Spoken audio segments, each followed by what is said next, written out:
Welcome back to SPD 911. I'm excited to be back with Sharon Green Golden to share with you more insight on how you can be the best healthcare professional ever to exist. This episode, we're talking about burnout, stress, and mental fatigue in SPD. Let's get it. This show is all about tracking the toughest challenges in sterile processing. Is that we live in a world where shadowing is considered training. SPD911, while we stand together. You're not successful if you work in a 9 to 5. Like the tears, raw and real, we face the fight, supporting each other, night and daylight. As I said in the intro, welcome back to SPD 911. We're so excited to come and share with you all and talk with you all every single Wednesday. If you want to get access to our CEs, you can go to SPD911.com. You can get access to joining our community of bridge builders.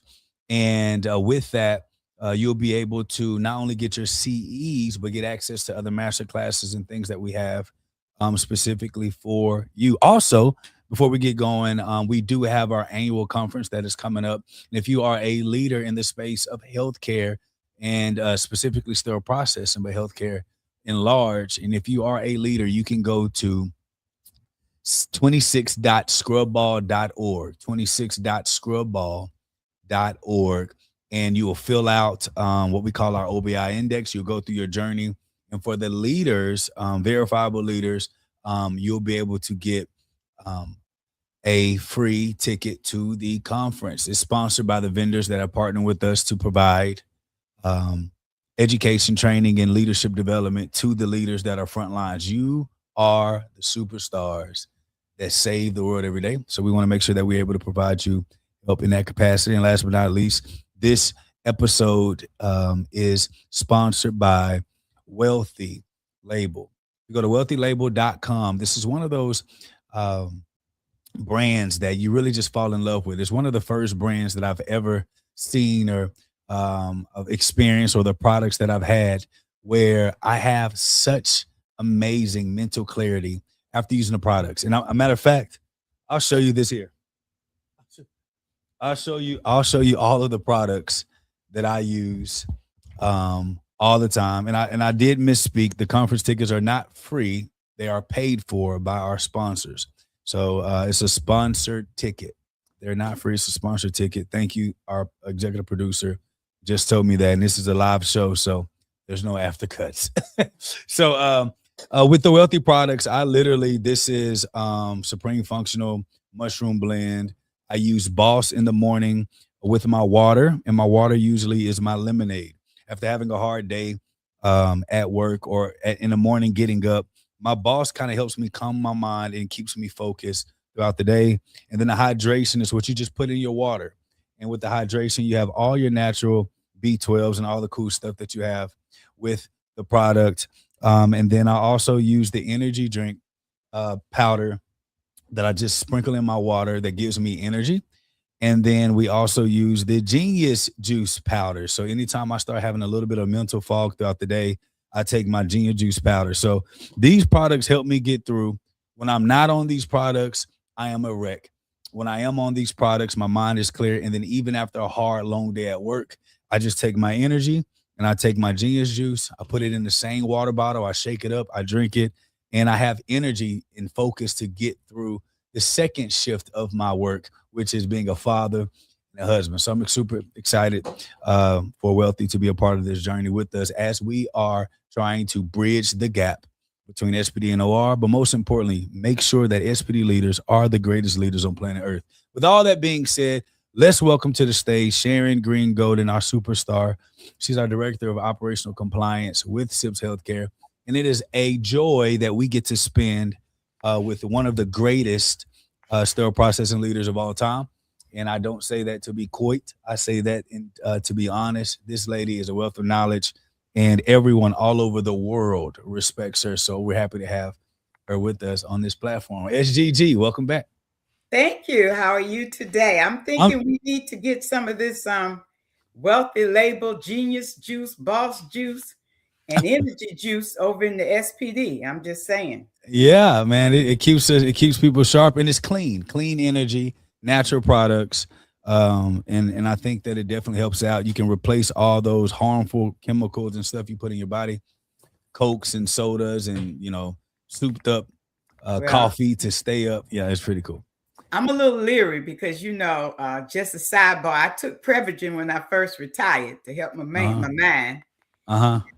Because all the commercials said Prevagen works, and the people say, "Ooh, I'm doing so good on the Prevagen." 5 years, and so I started taking it. They said you need to take it for about 30 days, and so I took it for 30. Then it was 40 days, and I didn't notice me remembering nothing. In fact, my keys were still in the door, and the only thing I remembered was to take the Prevagen. So, so maybe it worked for the president. Yes. It was working for me to buy Prevagen, and so I wrote to them. They haven't answered me back and said, "How do you know the Prevagen is working?" Yeah. Do I wake up one morning and I remember 1962 and I remember 1982? I mean, what changes in my mind that I know that this stuff is working? Because as I said, I would get up looking for my keys, and I'm not lying to you, Dr. Jake. They would still be, God what takes care of babies and foods. They would still be in the front door. Where when I unlocked the door, that's where I left them. So I said, the police are going to say, didn't nobody break in her house? Apparently she knew whoever it was. She knew whoever it was. And that's a lie. Yeah. No, so with this, especially this Boss right here, one, it comes in a vegetable capsule right here, SCG. But two, it's made of all types of mushroom extracts. So you have your cordyceps, you have your reishi, you have your shiitake, you have your lion's mane, and several other functional, natural healing components with the mushrooms. But for me, I get jittery. My mind, I'm everywhere. I'm fragmented in all these other places and compartments. And I could work on a lot all day, but nothing at the same time. So when I take these, I usually zone in. Probably because I do have ADHD. I just never been diagnosed. Right. And so this definitely helps out with that. Anyway, let's talk SPD and burnout, because this right here is why we're even talking about any of this anyway. And dealing with this. We deal with burnout and stress all the time, no matter what industry that you're in. In SGG, the last conference that I spoke at, which is RMBC, now known as Perioperative Leaders Summit, I spoke on how when I look into the eyes of the leaders that were at the conference, I said, you all just look drained, tired, beat up. And they all were like, yes, we are. And that's one of the things that's extremely prevalent, specifically in healthcare. You saving lives every day, but your energy and your stress in your life kind of goes away. So before we actually get into answering some of these questions that we have, my question to you is, what got you through, your multiple decades of operating at a high level? What did you do to kind of balance that burnout? Well, I'm going to first say that I didn't know I had burnout. So I'm from the generation where we went to work and we did our work best as we could, and you came back and the next day to fight again. We did not have work-life balance. We knew that we had a job to do. We came in to do it. We did it. I am the type of personality that as a leader in the group, I insisted I make sure that we met our goals. And so I would still be at work 6, 7, 8 o'clock at night, trying to help the team get the trays ready for the next day, not knowing that this was not conducive to my mental health and my physical health. What I realized many years later, because thank God for times changing and having you, Dr. Jake, and the leadership skills that are out here now, I did not realize that you need to let it go, that you cannot fix everything. And at the end of the day, this is what I realized. is that if I die tomorrow, they keep working.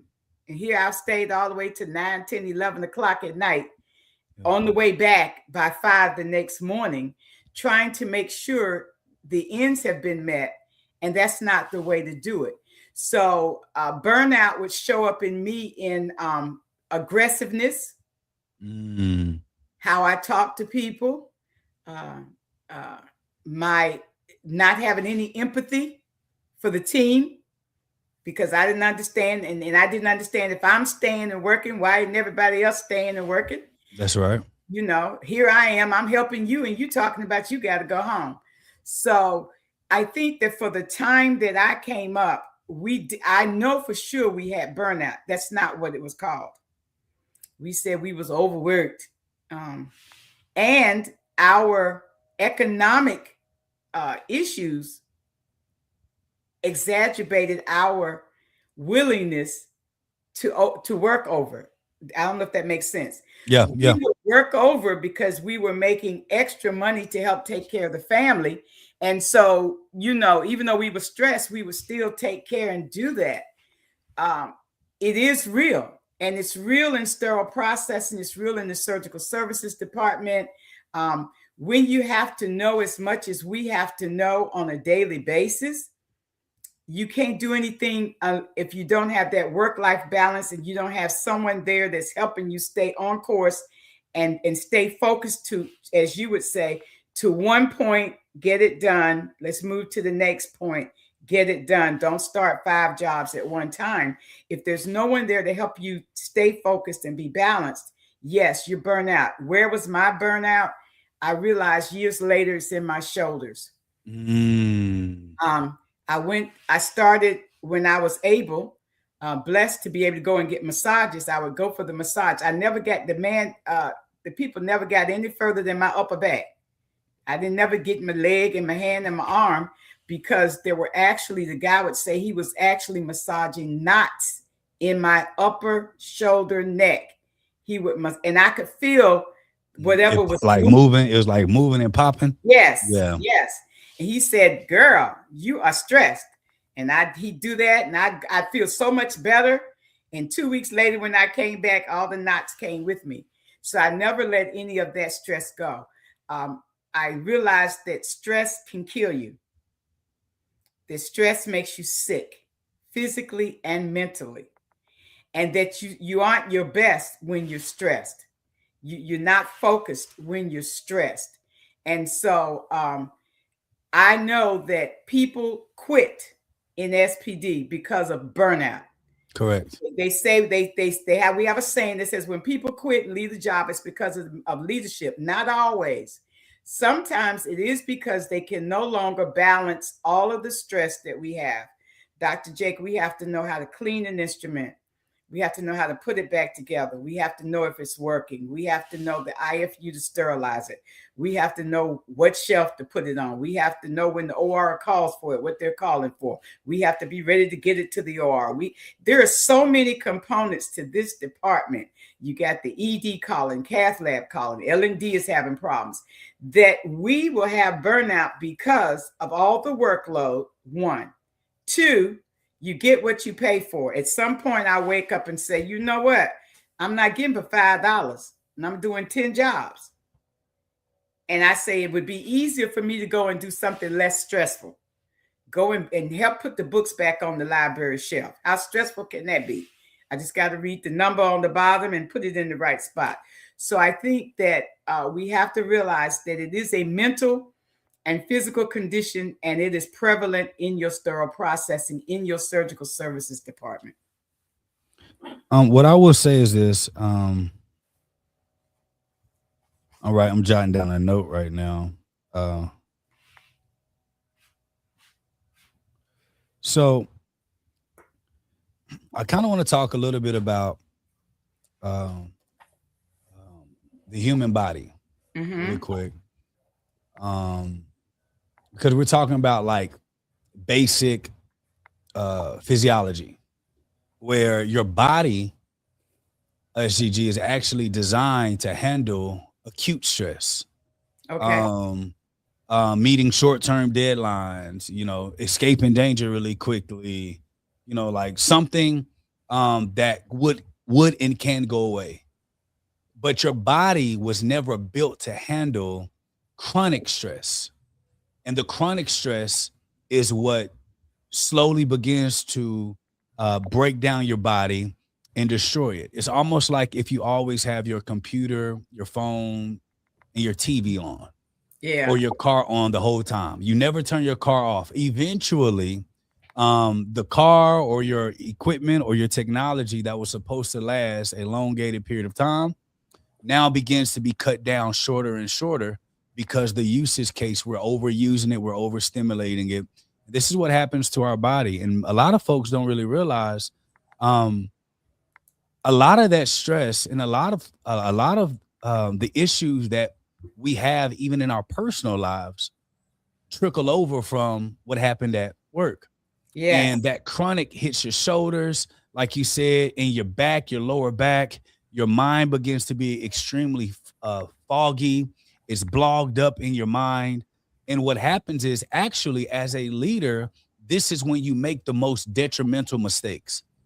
This is when patients and staff and support begin to this is when it begins to overwhelm you. And we talk about retention and attrition, and you mentioned that people leave. One of the jobs that you're supposed to have as a leader, which most leaders, specifically in sterile processing, well, healthcare in general, haven't really been trained on how to be a leader, people leader. Some people have, and a lot of people haven't. And a lot of people, you know, get it through experience. And then we personalize our journey as our leadership methodology or process. So if we came up the hard way, we tell everybody, I came up the hard way. Mhm. You come Yeah. up the hard way.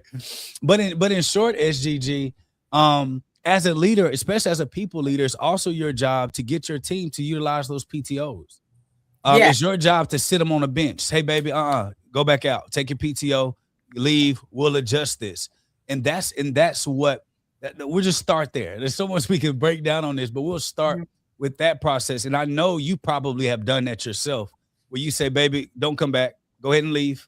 Come back when you're ready. At what part in what phase in your career did you start to realize that people, stamina and people's mindset was very important for you to lead? At what point in your career did you start to say, maybe I need to start managing their time a little bit better to get more out of them? I want to say that I started realizing that people needed their time off probably within the last 18, 20 years. I realized it because I had a young lady that worked for me. I call her young lady. She's much older than me, at least by 20 years. That never, ever, Dr. J, missed a day. He had the maximum sick hours you could carry in the system. We would have to literally, she was losing 10 hours a pay period of PTO because she wasn't taking PTO. And she was always there. And I said to her one day, you need to take a vacation. If it only means sitting on your porch, looking at the tree. They're going to find you laying in here dead on the floor. And you're going to have maximum PTO hours, maximum sick time hours, but you're going to be dead. That's right. And it wouldn't have done you any good. And she would say, I don't need to go nowhere. I don't have nowhere to go. I said, go home. Because I watched how her mood swings would be some days. And as you said, people bring things not only from SPD back home, but we bring things from home to work. That's right. I would have to tell people at huddle in the morning, did everybody put their household business in their locker? Did you put it in your locker and lock it? Pick it up on your way out. And I would say, come in, pick up SPD. Put your home business in the locker. Because what happens to you does affect you and how you function all day long. Yep. And people who don't take vacations think they're helping the department, and you're hindering the department because you never get the rest. You never get the physical rest. You never get the mental rest. And you're just constantly there in the trenches, is what I want to call it. In the trenches. I did a piece for HSPA a few years back about mental health and how we had to look at the fact that in SPD, we have people who have mental issues. We have to own it, recognize it, and as you would say, do something about it. And what I would do is Dr. Jake would say, hey, Jake, I see something's going on with you. I don't want to know your business. I don't want to know. But we at time at the hospital, we have EAP. I was at a Christian organization. We have pastors, we have pastoral care. I can get you into anybody's office to go sit down, tell them what's wrong because they don't have a dog in the fight. Go and talk to them. They're not going to tell me what you said. Get whatever's going on with you off of your mind so that you can function. Your work is losing. Yep. In the end, you're not giving your best. You're making more errors. You're not paying attention. You're not focused. Take the time. And I would encourage, now this is what I would have to say, Dr. Jake, everybody can't go on vacation on the same week. Same time. That's right. That's right. You know, everybody bring me their paper. Everybody want to be off the first 2 weeks of August. No. And I would literally, as I got more learned, I'll say this. I would go in and put the paper out the first of the year and say, day shift, talk amongst yourselves, and figure out who's going to be on first, who's on second, who's on third, and I'm going to make it happen. My job is to make it happen. Your job is to talk amongst each other and decide. Jake and Sharon both can't be off the first, I think whenever spring break is. All the parents with children can't be off spring break week. Somebody got to come to work. So we can take a few days each. Or I can determine I'm going to take the week after spring break because I really didn't want to be there with the children anyway. Or you take the week before spring break and Mary Lou take the week of spring break. We had to figure things out to balance out our department. But it was most evident that vacation time, mental health days are needed. And when someone would start acting a little odd, Dr. Jake, the first thing I'd say is, listen, get your little hat and coat and go home. We okay. Go home. I'm okay. I'm okay. No, you're not okay. You go home and call me later if you think you don't need to come tomorrow. Because I cannot have you in here in the situation that's going on with you. Whatever's going on, I can't have you in the department because you're toxic. You're toxic. And one bad apple spoils the next apple. You over here, you toxic, now Mary toxic. She over here acting crazy in her corner. So I need for you to go home. I would just have to see that. And I've told leaders, Dr. Jake, that you have to know your people. You have to look at your people. It's not just about getting the job done. You have to be able to literally, this is just my feeling. You have to be able to literally know when Jake isn't who he is. Own it and address it. Yep. Sharon came in today, you know, she's not who she is. My team told me they could look in my face in the morning and tell whether it was a good day or a bad day just by looking at my face. You know, it's just the countenance, I guess, that I brought to the table. They'd be like, this not the day to act. Let's get it right. So, I mean, we have to do that. Yep. And also, just to add to that, man, I can go in so many ways with this fatigue thing because there are no extra awards that you get for running your body down. I mean, there are no awards that you get. There's no perfect attendance. If there is, it's a certificate, maybe some cupcakes, you know. But at the end of the day, you get judged on performance. Yes. Delivering. But I want to talk to the leaders, then we'll talk to the techs. For the leaders, thinking about productivity and the analytics of running your organization is just one part. The other side is your people leadership, your people management, your people. And I want you to think of it like a coach, a sports coach. A sports coach's job is to win a championship while managing the ups and downs of their players that deal with pain, hurt, injuries, personal issues. And their job is to make everyone work together and then do what's called, in some cases, load management. It Mhm. means that if you got somebody on your team that you truly, truly, truly depend on, and they're really an anchor for you, this is when you begin to start to say, hey, this, when you come into this shift, I just do the roundings, do this here, work your way up, and then you can get on the complex products or complex trays or sets or whatever. But you have to do this tug and pull thing. You, just like SGG said, looking at your team in the eyes, understanding their mannerisms, Mhm. getting to know when they're having a good day and what triggers a good day versus not having a good day. This is understanding your personnel because we're in a people-oriented industry, regardless of all the tech things that they have and robotics things that they're as of today. And the majority of hospitals, SPD is still ran by people. And in order to do that, the same way you'll do preventative maintenance on your equipment or on your instruments, you Mhm. have to give yourself preventative maintenance too, or else you will have your run or your deadline with that. So, leaders, make sure that you're connecting. And listen, it doesn't mean that you have to know their personal life and to name all their kids Right. and grandkids. It Right. just means that while you're here, I know you enough to know, get up off that tray. Get up Right. off that tray. Right. Go take a walk, somebody fill in. But when your team knows you do that for everyone, they'll be more open to, helping out and doing those things in that capacity. And I think that's very important. And then for the technicians, it's okay to voice, hey, I have to take off. Like Yes. I got to go.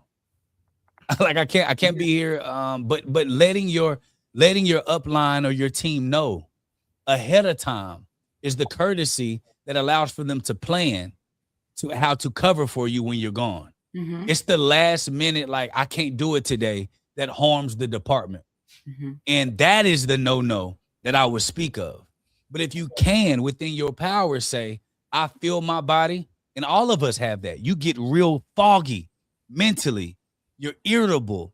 Everything, you're short fuse. Everything is a big thing when quite naturally, when you're happy, nothing means nothing. It's just great. So when you start to find yourself getting tense necked, in short, this is when you say, hey, I need a timeout. Go take True. your PTO. It is paid time off. Yes. Yes. It's also what contributes to it, Dr. Jake, is that we're in a high functioning department that is constantly understaffed Yep. and unappreciated. And human beings, um, we like to feel appreciated. We talk about the money part, but I just want you to say thank you, Yeah. Sharon, for staying that 1 hour. Thank you for giving me that time yesterday. Thank you for taking care of OR5 yesterday. It's not your job, that wasn't your assignment, but you took it upon yourself and you went and made sure they had what they needed. A thank you goes a long way. Oh, yes. And we don't do it so well with human beings. I find that we do it with dogs and cats all the time. You go home to little roof, you be just happy, patting little roof. He don't have a job. My dog would be laying out like she had worked all day. I'd be like, did you go to work? Because you in the bed with your head on the pillow, But I'd be just patting her up and patting, and she'd be just sitting in my lap, just laughing. And I give her that emotional piece that she needs as a dog. I'm willing to give, but we're not willing to give it to human beings. You got to give it to the human beings. You got to come in and say, hey, Jake, you did a good job yesterday. Not you. Some things we do in letters and in secret, but people want everybody else to know that that they know that you know. That's true. So I'd have to say, and in the meeting, and we want to thank Jake yesterday, because if Jake hadn't gone up to that Da Vinci room and got them straight, y'all know what we'd be here today. We doing a lot of hand pieces, and we'd be like, yeah, yes. So we have to be willing to give that emotional piece of gratitude and appreciation to the human being, because it does contribute to physical and mental burnout.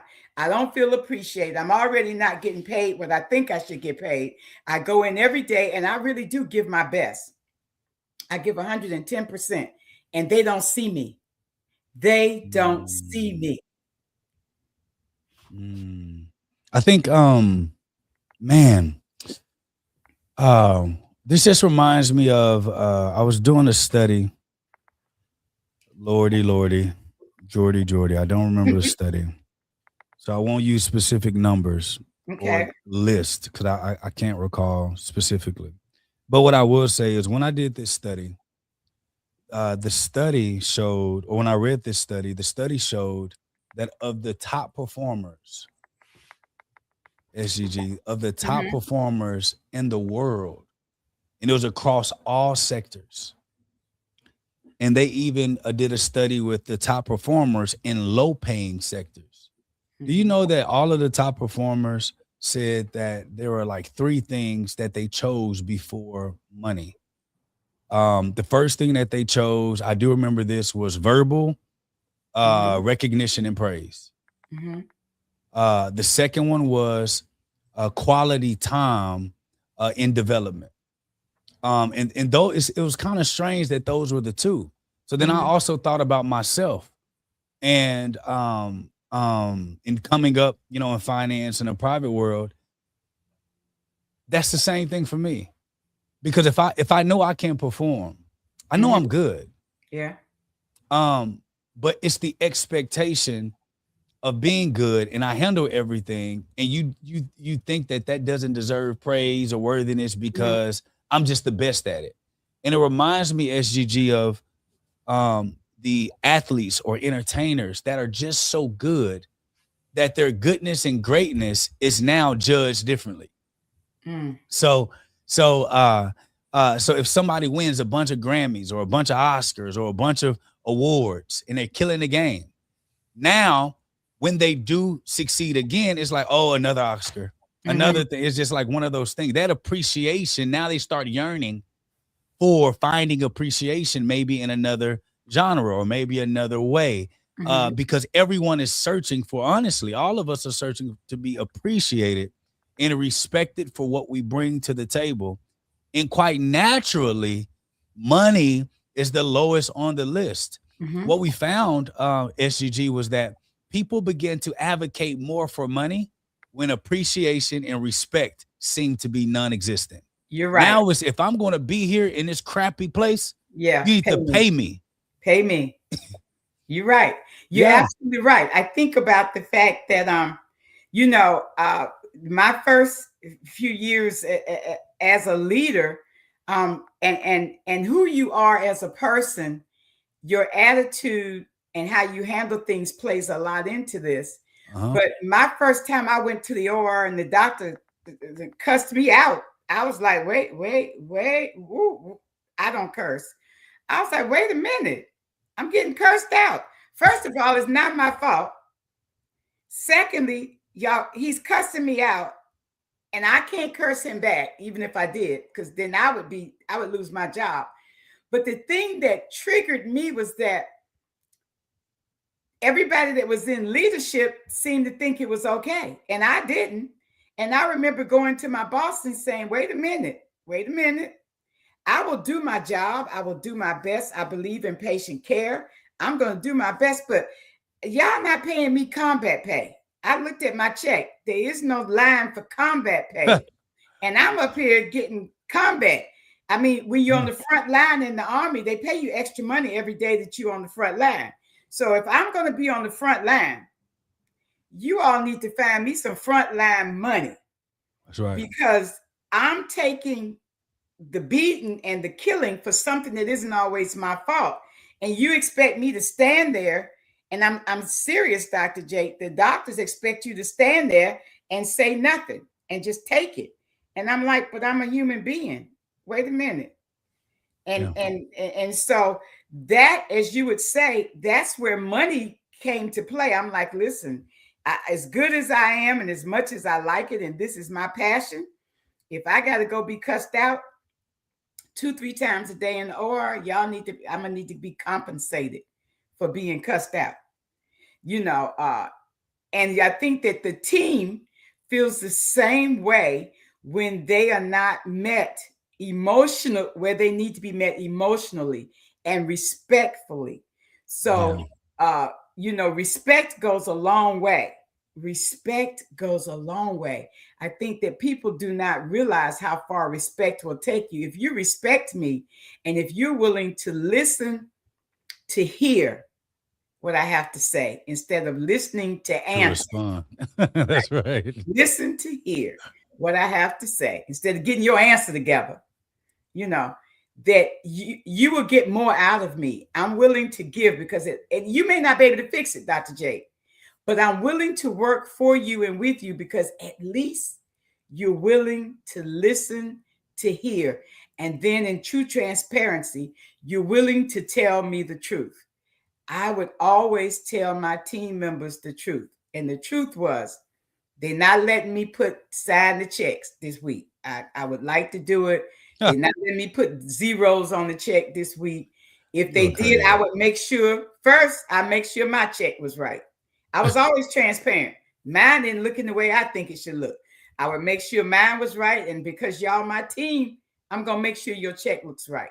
But what I will do for you is I will get administration down here so they can explain to you where the money at. If that's what you say is really the problem. I would ask them, Dr. J, is the problem, and you brought it up, is the problem truly that you didn't get a cupcake? Because I go buy some cupcakes at my pocket. I'll bring cupcakes in tomorrow, some donuts. I'm going to bring some candy. Whatever it takes, if that's what it takes. But what I found is that even though people will accept this, that is not the true reason why they have the burnout, why they have the feeling of anxiety, why they have apathy, why they are nervous in the job. It's because of the way you're running that department. Ooh. How you actually deal and look at them. SGG, let me tell you something. I got to pull this out so I can see you where you at. Because let me take this lens off. Let me see you real quick. Because, girl, you are cooking. And I got to make sure I see you clear. You hear me? Because, listen, let me tell you something. And I was going to go right to it. Girl, we like Bonnie and Clyde, except we didn't die in no movie. Okay, we just stopped robbing people. But but the thing is and I wrote it down right here. Higher levels of success does require more stress, which means systems are needed even more. Mm-hmm. So you talked about how you run your organization. Mm-hmm. We already can all agree that SPD is a high volume, high stressed, high compliance field industry. Yes. We can all agree to that. So if I already agree to understanding that, now the question is, what can I install? What can I put in place that will take the load off at least some bit? It's called leveraging, right? Mm-hmm. I need, what can I leverage to take the load off? And the best way to leverage that is with a foolproof system that allows for everyone to be able to know where they are, where other people are, where the development levels are.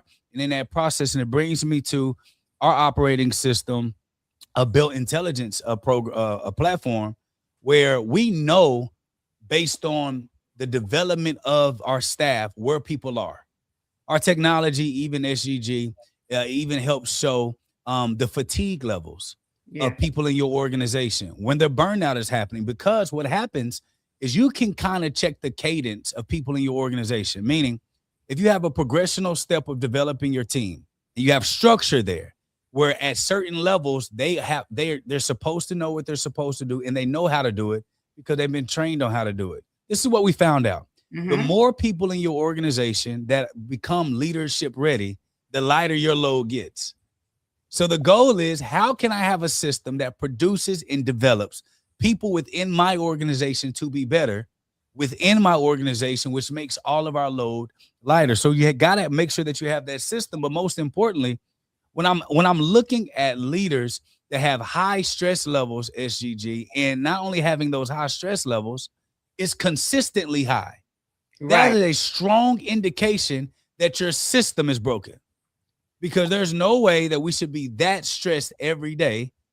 So I need to go back and look, okay, how are we processing not just trays, how are we processing people from beginning to end? How are we taking people from entry into our facility to excelling and growing at a better level than they came?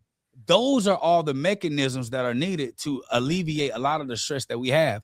The stress that we have is that in hospital care, all over, no matter what portion of hospital healthcare that you're a part of, it's built on a heroism, which means, hey, me, I can handle it.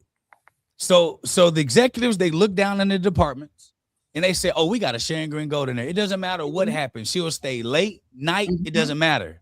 And what happens is they'll begin to shortchange the department because they know that you'll cover the rest, and you stressed and you staying late.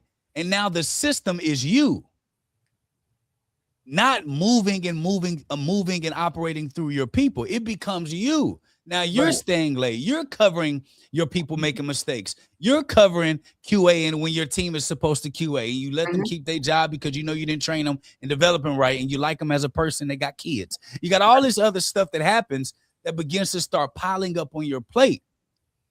And when in actuality, you've taken more than your job position and pay requires. So because you took more, we're not talking about the next developmental stage, like going from manager to director. We're talking about you're taking ownership of the department as if you own the hospital. Yes. And this is where that stress begins to pile on. Now you begin to have a little bit of tension with your staff because they're just not that committed. Yes. And that is true, because commitment is on different levels. You have to know. I have to know that Sharon, this is just a job. And soon as something better come along, she moving. She doesn't really care. She's just doing what she needs to do to get by. I have to know that Mary really likes what she's doing and she wants to advance and she likes to learn and she would like to learn. I have to be willing to put processes in place to help people. One thing I did do is I would order all of the books for all of the different levels of certification. I had them in the department so the team didn't have to buy them themselves. And I would say, when I felt you were ready, I'd say, Jake, you know what? I think you're ready to go to the next level. Here's the books. Why don't you start studying and reading and getting yourself ready for the next level? You have to be willing to encourage, motivate, and stimulate people to do better. They like that. They like to know that you see that they can do better. But at the same time, I also have to make sure that I have the staffing that I need. I can't have Lucy, as you say, do all the overtime all the time. Because even Lucy, as good as she is, starts resenting. I used to tell the administration, it gets to the point down here, we don't even want the extra money. We told you we wanted more money, but I'm here all the time. I don't even want the money. I can't even spend the money. All I can do is go home, go to sleep, and get up to come back. I'm not even living life. I'm living your hospital. That's all I'm doing. Good. And so you have to see that. I think we have to see it and own it and say, listen, Jake, as much as I know you would stay because your hand up first, you go home. You go home. You go home. If all you do is walk around the corner and talk to the trees, you go home. We're going to be all right. And it was a while, Dr. Jake, before I realized within myself, it's not about staying. It's not about how long you stayed and how many days you stayed. In the end, it's about realizing that you cannot do it all. That's good. You cannot do it all. I used to come home with the laptop. Back in the beeper days, I had a phone, a beeper, the laptop, all in my bed. It's just ridiculous. and maybe a magazine where I was trying to read an article, trying to stay on top of standards and new compliance issues. And one day I woke up and said, wait a minute. You know, this is before we started throwing the words out there, work-life balance. And when I went to my last job, I went in telling them I will not be taking computers home. They didn't have beepers. Unless you get me a phone and it's an emergency, I don't answer the phone between this time because that's my time. You know, that's my time. We have people in place that should be able to handle these particular issues, because I realized that I left a job due to a certain amount of burnout that was due to unappreciation and overwork.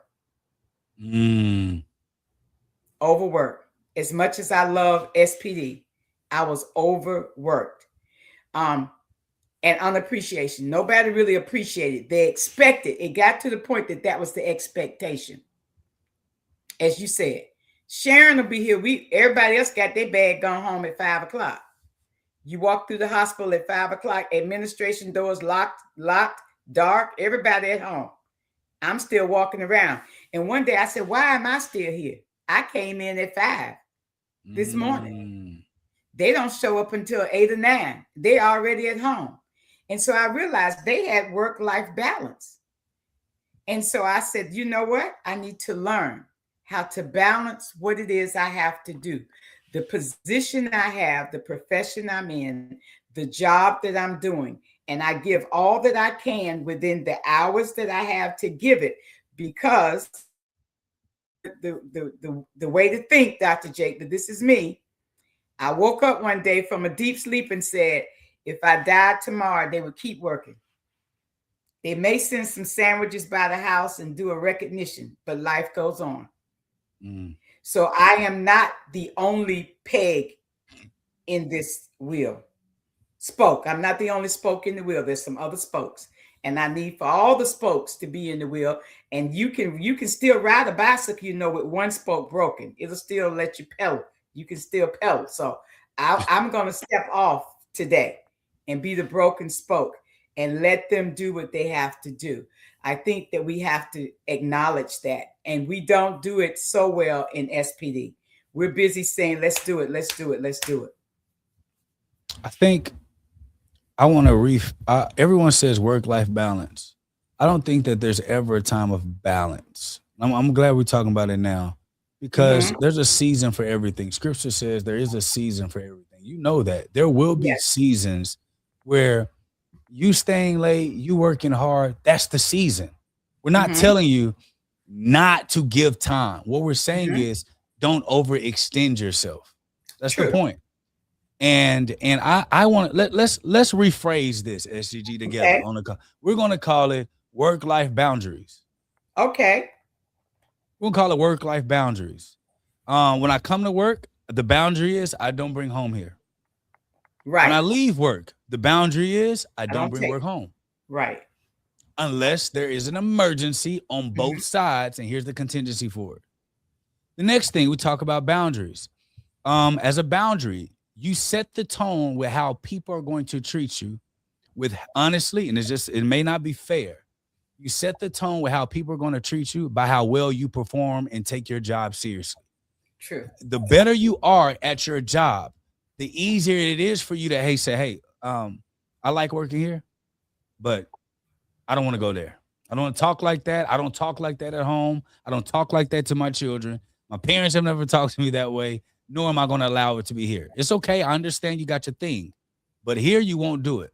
It's easier to run over someone who you know or who they know shortcuts everything and really should be fired. Those are usually the ones that just get ran over to do all types of stuff. But when you're in that position, when you overperform, like SGG said, when she was really gaining her power back, when she went to the next facility after the last facility didn't honor her, when she went to her next facility, she said, I'm so good and you know I'm good. This is what the boundary is going to be. Yes. So while we're in the confines of running this department or in this position, I'm going to do everything I love and I like. I'm going to make this boat move. But when I leave, unless I got comeback pay Mhm. or leave work from home pay. When I leave, I'm going to come back and then, do my job, which means that if you are a leader, having a system in which that even if I left, it's going to run the way it's supposed to, it will Yes. be great. But however, a lot of leaders, SGG, don't feel comfortable with that because that means that they have to make people in their organization better than them. I got to make you great. True, but you have to be willing. That's good. You have to be willing to train the next level. I guess I want to say I went into, so I didn't have you in my life back then. I should have. I would have been better than I am now. Oh, shucks. That's so to kind. train me as a leader. I went in and I went into the last job I had, and I said, first of all, they told me what they were looking for, and I told them how I could meet the need.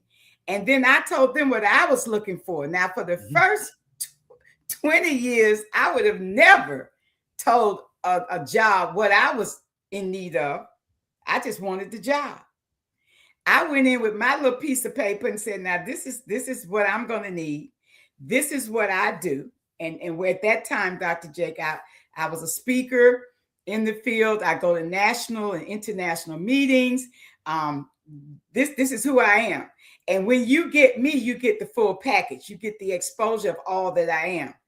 By the same token, I went to my department and I said, I'm here to teach. I'm here to lead. I'm here to manage. I'm here to teach.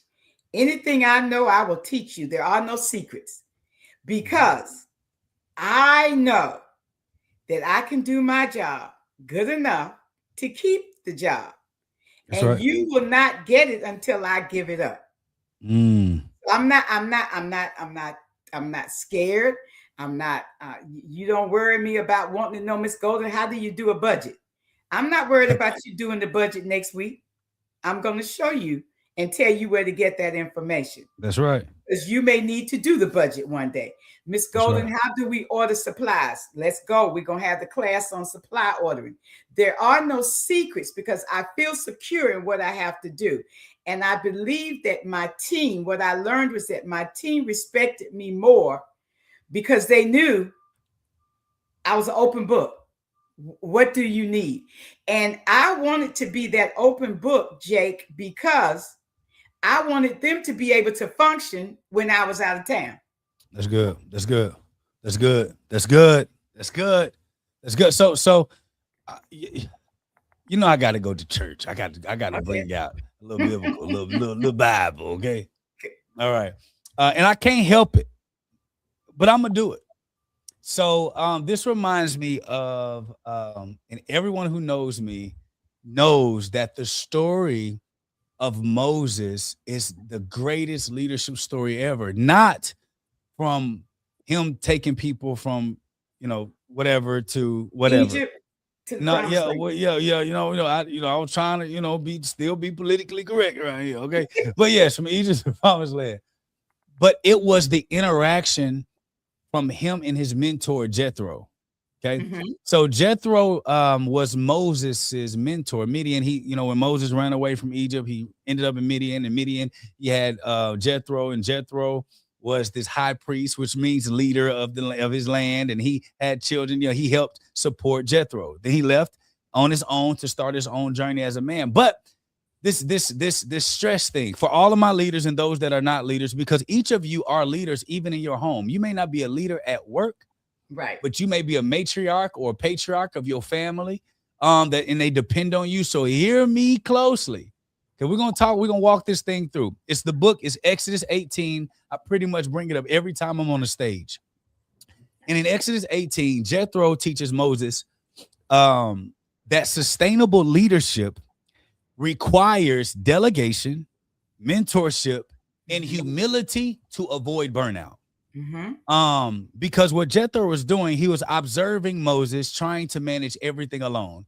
And Jethro counseled him to delegate minor disputes to qualified leaders, allowing Moses to focus on his more visionary responsibilities that he had. So I got five little points that I want to kind of give people just kind of based on this. I pull it up all the time because I speak from it all the time. And I think it's the best leadership like thing to kind of pull from. And so the first thing that Jethro did, Jethro identified that Moses was burning himself out. And by burning himself out, he was exhausting the people too, by trying to do everything by himself. So at the time, and everybody knew Moses dealt with pride. That's why he lost his ability to go into the promised land. He had some ego and pride of himself. So what happened was Jethro is looking around at Moses, SGG, and he's like, Mo. And then Moses is like, yo, what's up, Pop? He said, let me come and talk to me, son. Come here real quick. Let me talk to you. He's looking at the organization. He's looking at the stress of Moses. He's looking at the distraught faces of the people. And we think that if I do everything for my team, they'll love me more, they'll protect me more, they'll do more. No, they become like how kids are when you do too much for them. They begin to start looking at you to do everything, but they want it all. It's not how you build an organization that you can grow from and develop. So he first identified the micromanagement because you will realize if you micromanage and you're exhausting, you try to do everything by yourself, you're actually exhausting your team. And you're burning yourself out, and they're irritated with you, and they act like they smile in your face, but they really don't like you. The second thing that Jethro advised was selecting qualified people who are capable, who had a healthy fear of doing the wrong thing, who were trustworthy and disliked dishonest gain.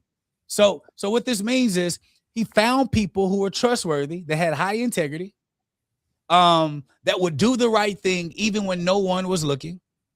Those are the people you anchor around and you build around. So if I'm a leader and I'm looking around my organization, don't just listen to the person or choose to work with the person solely on their ability to be your friend, to be your confidant, to be your ride or die partner. They got your back, because usually those associates that you have in your organization that do all of that to stay in your good graces, usually they know that you're going to overlook all of the stuff they do incorrectly for the sake of being close. Now, not in SGG writing everybody else up, but we're talking about in general. We're talking about an organization or an industry field of favoritism and friendism, where you give somebody something even though they're not performing, but I chastise somebody else. Burnout happens there too. When I'm burned out on people getting favors that I can't get. So having an organizational structure to where, like what we have with our system and our technology, SGG, it doesn't matter if there's no leadership role available. Everyone gets developed. Because at some point, I may not leave as a manager, but you can become a manager here. Meaning I can develop you to become a manager. I can develop you to be better than me. And then I'm not leaving this position. So baby, I will recommend you to the next manager spot, but you were developed and you were trained here. So our system kind of helps take care of any of those people that feel I'm in an environment where my leader won't give me everything I need to know. In our system, we train everybody based on a progressive belt system. So you can grow and develop at your own pace, even at a hospital that may not have any positions open. The third thing that you must be focused on is understanding that despite your calling to doing great things and being great, you have to have humility to take mentorship, to take guidance. Yes. And I see so many leaders, SGG, they have anxiety and angst and struggle, all because they don't want to take help from people that have done it before. They want to reinvent the wheel. They want to do it themselves because they think that if anyone else finds out that SGG is the one who's coaching me, they're going to want SGG and not me. Well, first and foremost, if that's the case, there will only be one SPD company that serves every hospital in the world. That's not the case. People, you have personality, you have differences, you have things about you that you may deliver it in a different way than SGG, but it's the same principle. So you can't be afraid of getting help, getting counseling, getting consulting, working with those that can really help you, because it makes your load lighter. Matter of fact, it makes you look even better when you're talking to leadership and saying, no, I didn't know, so I went and found help. They're helping me. I'm developing. I'm growing. These are the areas. And if you want to bring this person in to help guide me more, that's great. Why? Because there's somebody else that's physically there that can help you take your load off. And as long as you do your job and you do it to the best of your ability, you don't have to worry about your position. Right. You only have to worry about your position when you're not doing your job to the best of your ability. That's most important. That's most important. Yes. And then the last thing I have here, SGG, and I want to hear your take on what I'm saying, is understanding that effective leadership is about establishing a functional structure, not just based on personal performance. The goal is to make the work sustainable and easy. Imagine how all of those countries all over the world that have pyramids that didn't have the technology we have today. So obviously there is a pool and a system that they used even back then that did things that today we think are impossible, because many of us, we think in an individualistic mind frame or perspective versus a collective. My job as an organizational leader is to make sure every single person in our organization can do the job at their best ability. And if they can't, developing the tools, technologies, and systems and processes that will make your job easier. Because the less thinking power that your team has to think about and you can support them with, the easier it is for them to do their job, the longer they stay, and the less burned out they get. SGG, what you think? I agree with you. You know, we have the saying that says we want to work smarter, not harder. I was always about whatever could make our job be easier. And I always wanted to motivate. You hear me? I use these words all the time. I wanted to motivate and stimulate people to understand the importance of what we did, why we did it, how we had to do it, so that they could do it better. But I wanted us all to, I wanted it to be an even playing field, that, you know, everybody develops at different levels, but I wanted us to develop, because if we develop, then I can be off today because Jake is there tomorrow. I can be off tomorrow because Jake's there tomorrow, and Jake can hold the line for tomorrow. He got it. And not only is Jake there, but Mary's there, and Mary is up and coming. She's learning from Jake how to hold the line. So the two of them together, the department's going to be fine. Hold that line. They're holding that line. They're holding it. You know, that they're going to hold it. And if they find that they're wavering, they will call me and say, Miss Golden, Green Golden, we were holding the line here, but we was wondering, we had a thought. Can we turn left at the corner?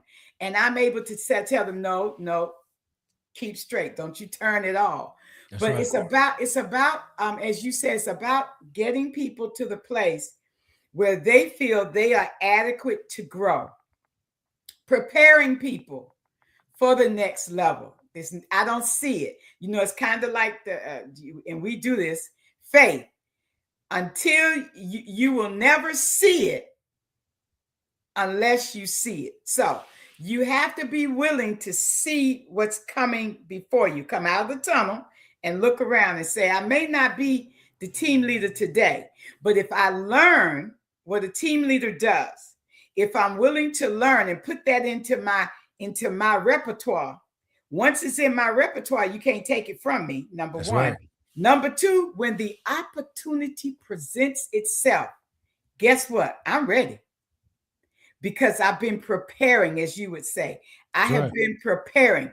I would delegate certain duties to certain people to see how much they could do. And I let them know I'm giving you the rope. I called it giving them the rope. I'm giving you the rope. I'm on the back. If I have to pull you back in, I will, but I'm giving you the rope. Go on out there and see what you can do, because you've been watching, you've been learning. I think that you cannot pigeonhole people to one thing. And one of the hardest things that I learned, Dr. Jake, because I am from the generation of, we don't want to lose nobody, please don't leave. You got to let birds leave the nest. You have to be willing to let people Oh my goodness. and go. SGG. You have to let them grow and go. And go. So SGG. Say it again. You put that on the thing. Put that on. You gotta let them. Say it again, SGG. You have to let people grow and go. Man. Because this is what I learned. When they grow and go, they remember where they learned it. Come on. They go out there and they say, you know what? Miss Golden, I'm a team leader today because Miss Green Golden prepared me to be a team leader. She didn't have no spots at the little hospital she was at. But when one became available, I was able to apply for it. And not only apply for it, Dr. Jake, here's the caveat. She was willing to give me the reference. She was willing to let me go.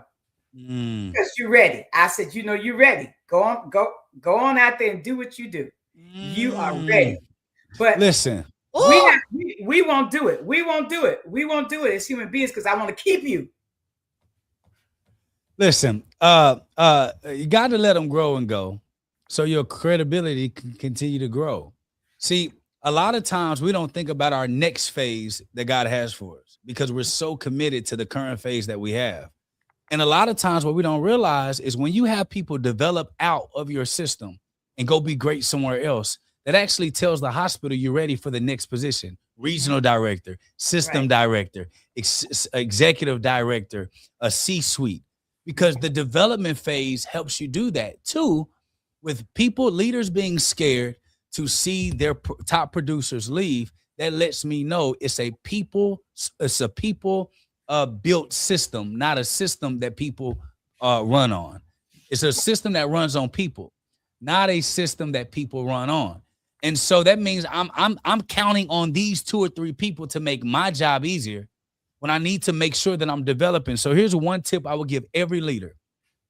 Your job as a leader is to develop as many leaders as you can in your department over and over again.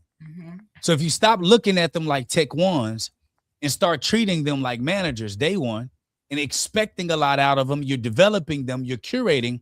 What you're letting them know is, like you said, SGG, I'm going to be here for a while, but you got to go.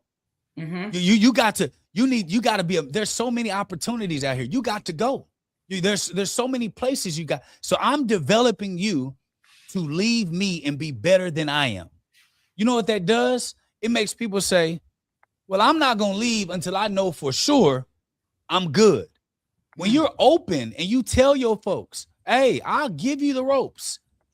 Listen, SGG, when I was younger in my entrepreneur career, our business grew so big, I had to create new CEOs for our different divisions and branch them off into different companies, right?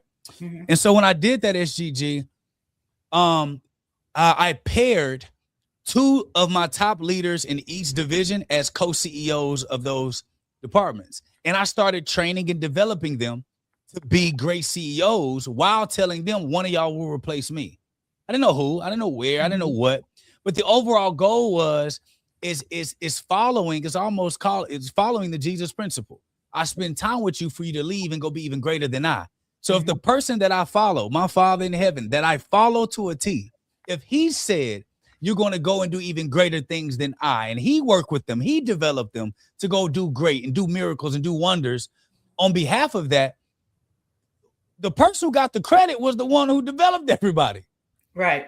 So So everyone's going to want to come to the tree or want to plant their tree around your tree because they know the fruit that you bear. So if I were to leave any leader with anything, my last point, and SGG can close it out, is if you are a leader and you want relief, if you are a leader that wants relief and you want to release anxiety away from you and burnout away from you, change the way you think about leadership. While I'm in the leadership role, I want to develop everyone to be in this role, but better. If I'm a supervisor, I want to see how many supervisors I can develop. If I'm a manager, I want to see how many managers I can develop. If I'm a lead tech, how many lead techs can I develop? If I'm a director, how many directors can I pull out and can I develop for my organization to go be directors somewhere else? Why? Because the better your team is in your department, the easier it is to move your department in directions you've never seen before. But if I treat people in the position that they're in, they'll only give me what their position provides. And whatever that is, that's what it is. And so in your organization, if you truly want to go, you want the anxiety off your back, you have to develop them to be better. And when you do, now when you move as a leader, they're going to have so much reverence for you. They're not even going to allow for you to do certain things anymore because of what you poured inside of them. It's reverse osmosis. Scripture says that the greatest of you will be a servant of all, which means that the ticket to get anywhere you want in life is to serve people like they have God inside of them. You look them in their eyes and treat everybody like God lives in there, and give that person everything that the God in them believes that they deserve to have, and watch the wonders happen in your organization. And there's a second thing, caveat. The people that are underperformers will leave. Let them fly. And the ones that want to grow will stay, and they'll make up for those that leave. That's how you change that environment. And we do that with our Sterile By Design operating system, which is our build intelligence system, which in fact, we are creating a manufacturing machine of leaders and SPDs all over the world. So if that means something to you, you have to ask yourself, what have I done not to make things better for my staff, but what have I done to make sure that my staff becomes better than me? That forces you to be great, and it forces you to show up every day, and it gives you the accountability and the credibility that you can hold your team to the fire to make them better. SGG, give us something to lead. Give us something good, and we out. So this is what I want to say. To those of you in sterile processing specifically, from Tech 1 on up to the main leader, as we changed it, work-life boundaries. You must have the boundaries there. You must also be willing to grow. I can put all the lessons, I can do all the teaching, but unless you're willing to absorb what is being taught, you will never grow. And you have to be willing to grow for your own self. Don't grow for me. Do this for you. Don't even do it for your family. Do it for you. I became who I am in the field of sterilization processes because I wanted to be better. And in my becoming better, I found my passion. You can learn to be the leader you want to be, but you have to be willing to be mentored, and you have to be willing to learn. Understand, I learned this lesson late in life, to allow people to grow, to go. I became at the last part of my last 10 years saying, let me motivate, stimulate you to be the best technician you could be. Let me motivate and stimulate you to look up and say, I understand the importance of this job. We are about patient safety. And it's our job every day to give 100%, to do the best and to do it right, because what we do matters to every patient. It matters to every patient's family. It does matter to the physician, to the nurses, to the techs, what you do daily. So if you feel yourself being burnt out, say something. If your manager doesn't see it, pull them to the side. Let them know, I can't do this right now. Let your manager know you need a mental health day. Get it on the books. Can I please have a mental health day on Thursday? It looks like we're not doing a lot of cases on Thursday. Could I please have Thursday off just to have me time? Take your PTO. You can't take it with you when you die. That's what I do know. And some places now, I've heard they won't even let you take it when you quit. So use your PTO up. That's your time to go and refresh, think about things. And if sterile processing is your passion, it is what you like to do. Come back fully refreshed, ready to do the best you can do. And I hope that you have a leader that's willing to see all the best in you and to motivate you to grow. This show is all about tracking the toughest challenges in sterile processing. Is that we live in a world where shadowing is considered training. SPD911, we stand together. You're not successful if you work in a 9 to 5. Like,